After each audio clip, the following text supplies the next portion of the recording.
Welcome to the Introverted Influencer Podcast.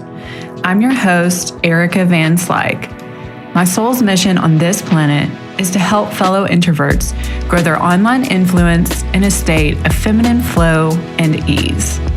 While battling the woes of depression, anxiety, and even mom guilt, I've somehow managed to build a six-figure blog without the use of social media and without sacrificing my mental health.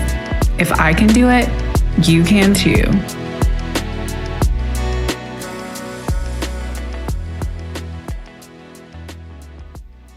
Well, hello there.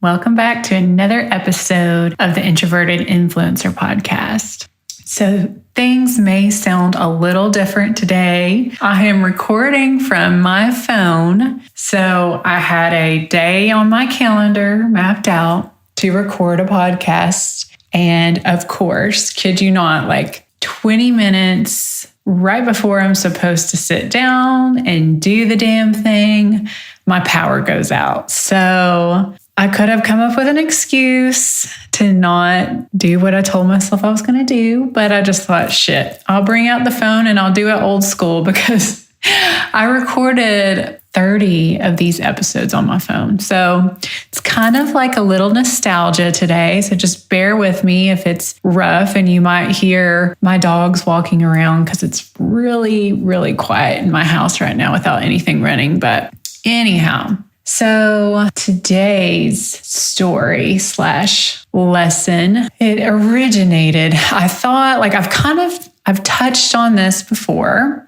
and I've really mastered it with my craft of blogging and interior design, photography, those things that I feel like I've really mastered. But I hit up against a new growing opportunity recently. So my 9-year-old son came home from school one day and he was so impressed that his friend had he's got a Google page. He's got his own Google listing because he's such an awesome wrestler and he's won all of these awards. And I was like, well, baby, I mean, most people do have, like, you can Google most anybody. So he's incredibly intrigued and decides to start Googling basically everyone he knows. And of course, he Googled his mama. And I would have imagined my blog would have popped up when you Googled my first and last name. And that is something that I'm very proud of. I've worked at for 8 years. I've come a long way. Of course, the early days are quite embarrassing. The early posts, the early photography, the early styling, it's pretty cringe. But as a whole, I'm proud of how far I've come. Well, instead of the blog and my website popping up first, it was my podcast. And you guys know, I've told you many times that public speaking is just my Achilles heel. And I've actually been frustrated. I thought that I would have progressed a lot faster. I've been doing this for, it was a year in February. So I've been doing this for well over a year now. And when I play my episodes back, once I get my episodes back from my editor and I listen through, and I'm so tempted to not put them out because I'm so embarrassed with my lack of articulation, communication, my accent, my voice in general, the way I pause too much. I've got mom brain. I have a hard time just thinking of synonyms for words. So I feel like I overuse the same word in an episode. And yeah, that's been frustrating to not grow my strengths as fast as I would like to in this particular area. And so when the podcast popped up as the first thing, it was like this sense of almost panic and terror washed over me. Like, holy shit, that is so embarrassing.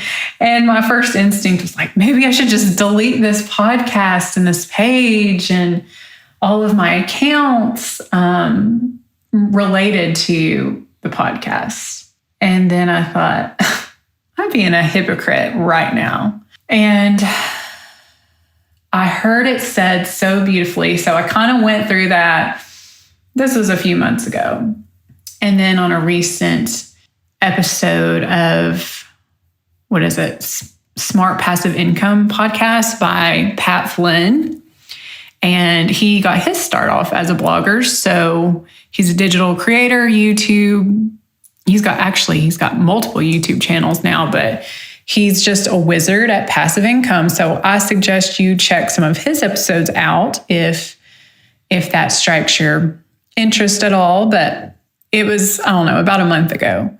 And he had an episode where just this quote just struck me. And I'm like, I'm going to have to share this with you as soon as I sit down to do an episode on this topic. And that was this saying, it really resonated. He said, if you had a life raft that you knew could save someone, could help save someone, but you thought, oh, well, the color of that raft is kind of ugly. So I'm not going to give it to the person that's going to drown. Like, that would be so insane and selfish and ridiculous. But here's the thing. We're doing this to ourselves when we refuse to show up fully with whatever we have to offer others that we know could be beneficial to them, that we know could help them.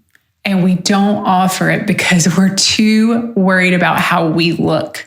It's our damn ego that gets in the way. And if you study the principles of business, there are some universal laws about what makes a successful, thriving company or sole proprietorship.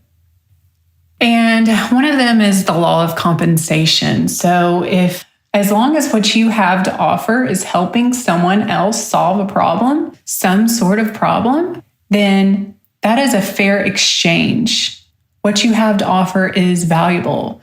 And so, of course, you will be rewarded monetarily. That's just the law. And we screw ourselves. We don't stretch ourselves or reach our highest potential. We allow ourselves to plateau or maybe never even try because we don't want to embarrass ourselves. Despite the fact that what we have to offer is truly helpful, someone needs it, even if just one person needs it. But just because we think the package isn't pretty enough, we don't even put it out there. And so we're afraid of rejection or how others will perhaps criticize us and pick us apart because we pick ourselves apart already. But if you're not placing yourself in situations where you're not entirely 100% confident or comfortable, then newsflash, you are not growing and you're not stretching and you've hit a wall. You have plateaued and that is a slow death. But beyond that, why are we so focused on being an A++ student? Because all it takes to pass the course is what? A C? So why don't we just give ourselves permission to just be okay? Because not everything's going to be a home run. Not every post I put out goes viral. But if I don't at least give it a try, if I don't at least put it out there, I'll never know. And the crazy thing is, in my 8-year blogging journey, some of the posts I almost did not put out were the ones that have done the best, which means it wasn't always the beautiful, polished post, the super impressive DIY tutorials.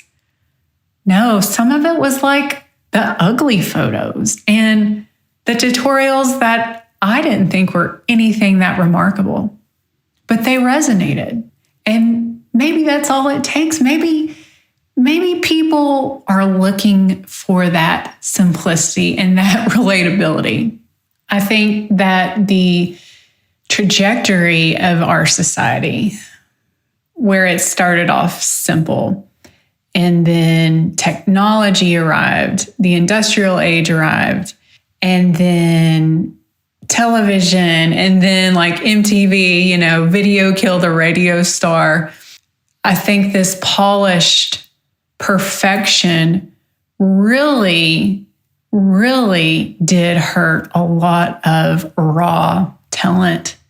And I think now there's a backlash of that where that's why I think so many people are gravitating to TikTok or YouTube, because the other media outlets are just so unrelatable, so polished that it doesn't even seem attainable. So your gift doesn't have to be wrapped in this beautiful package for it to be helpful or for it to even resonate with other people. It really just has to solve somebody's problem. If you can just provide value for one person, you've done your job. Ultimately, yes, we would love to appeal to the masses, but if you can just start off with one foot in front of the other and your head down and not comparing yourself to like freaking masters of a particular craft that have been at it forever, or even like savants. A lot of times these success stories focus on these people that were it's like they weren't even freaking human beings. They were so incredible at what they did. So they seemed like an overnight success. A lot of those stories are not helping us anymore. We need to look to people that we need expansion, and we need to find that in role models that we can relate to ourselves, that we can find something in them that makes us feel like, okay, if that person can do it, I can too.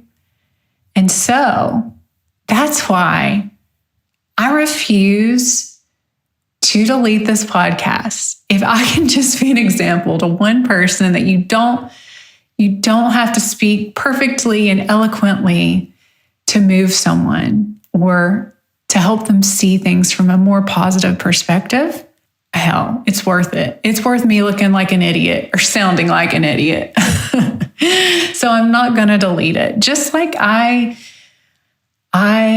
refuse to delete my early blog posts. I know a lot of bloggers, they get to a level of success and then they kind of clean house through their website and they polish things up for beautiful branding, and they get rid of the blog posts with the kind of grainier, uglier photos.